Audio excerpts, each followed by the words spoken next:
बहुत प्राचीन समय की बात है, जब मानव साम्राज्य तलवार से जीते जाते थे और देवताओं की आहट जंगलों में सुनाई देती थी। तब 7 पहाड़ों के नीचे बसा था एक रहस्यमयी राज्य, नागलोक। ये कोई साधारण राज्य नहीं था। यहाँ इंसान और नाग एक साथ रहते थे, आधी धरती ऊपर, आधी धरती के नीचे, जहाँ हर सांस में जादू और हर दीवार में इतिहास बसा था। नागलोक का राजा था सम्राट अनंतवीर, आधा मानव आधा नाग, जिसकी आंखों में बुद्धि थी और हृदय में न्याय। कहा जाता था, जब तक सम्राट अनंतवीर के सिर पर अनंत मुकुट रहेगा, तब तक नागलोक अजेय रहेगा।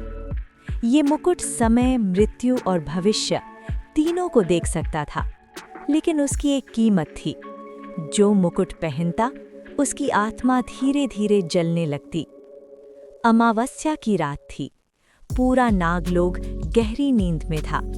तभी महल के भीतर एक चीख गूंजी और उसके साथ टूट गया सदियों पुराना संतुलन। सम्राट अनंतवीर की हत्या कर दी गई। उनका शरीर सिंहासन के पास पड़ा था और अनंत मुकुट गायब। उस रात 3 चीजें बदली। राजा मर गया, मुकुट चोरी हो गया और नागलोक पर छा गया शाप। नाग योद्धाओं ने इसे मनुष्यों का धोखा माना और मनुष्यों ने नागों को अपना दुश्मन। युद्ध शुरू होने ही वाला था।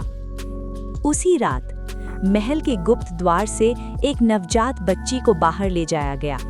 उसकी आंखें खुली थीं और वे साधारण नहीं थीं। जो भी उन आंखों में देखता, वो अपना भविष्य देख लेता और डर के मारे कांप उठता। महल के पुजारियों ने कहा, ये बच्ची शापित है, यही नागलोक को बचाएगी और यही इसे नष्ट भी करेगी। डर के कारण उस बच्ची को जंगल में छोड़ दिया गया। उसका नाम था राजकुमारी ईरावती। ईरावती जंगल में पली बढ़ी।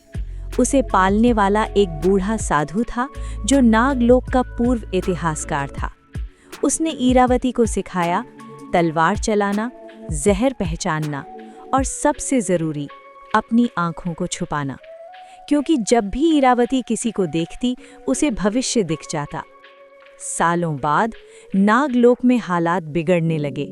नदियां जहरीली हो गईं, पहाड़ हिलने लगे, नाग और इंसान एक दूसरे को मारने लगे। तभी एक भविष्यवाणी गूंजी, जिसकी आंखों में काल है, वही अनंत मुकुट तक पहुंचेगी। ईरावती समझ गई, उसका समय आ चुका है। ईरावती अकेली नहीं गई, उसके साथ थे रुद्र, एक शापित योद्धा, जिसका शरीर अमर था लेकिन आत्मा हर दिन मरती थी। कालिनी, अंधेरे मंत्रों की जानकार, जिसने अपनी परछाई बेचती थी ज्ञान के बदले। उनकी यात्रा में आए जीवित पत्थर, बोलती नदियां और एक द्वार जो केवल बलिदान मांगता था। उस द्वार पर रुद्र ने अपनी अमरता त्याग दी और द्वार खुल गया। अंततः वे पहुंचे अनंत मुकुट के मंदिर में। मुकुट चमक रहा था, लेकिन जैसे ही ईरावती ने उसे छुआ, मंदिर कांप उठा। एक छाया प्रकट हुई। वह कोई और नहीं बल्कि सम्राट अनंतवीर था, लेकिन जीवित नहीं, बल्कि समय में फंसी आत्मा। उसने कहा, ईरावती, मेरी मृत्यु किसी और ने नहीं बल्कि तुमने की थी। ईरावती सन्न रह गई। अनंत मुकुट ने उसे भविष्य दिखाया, जहां वह खुद अपने पिता को मारती है, ताकि नागलोक का शाप शुरू हो सके, क्योंकि बिना शाप राज्य कभी मुक्त नहीं हो सकता था। अब ईरावती के सामने 2 रास्ते थे।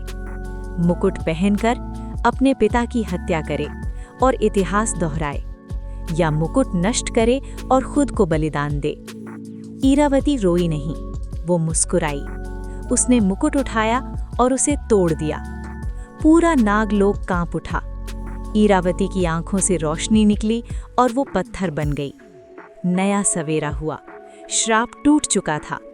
नाग और इंसान फिर से साथ रहने लगे। नदियां शुद्ध हो गईं और नागलोक बच गया।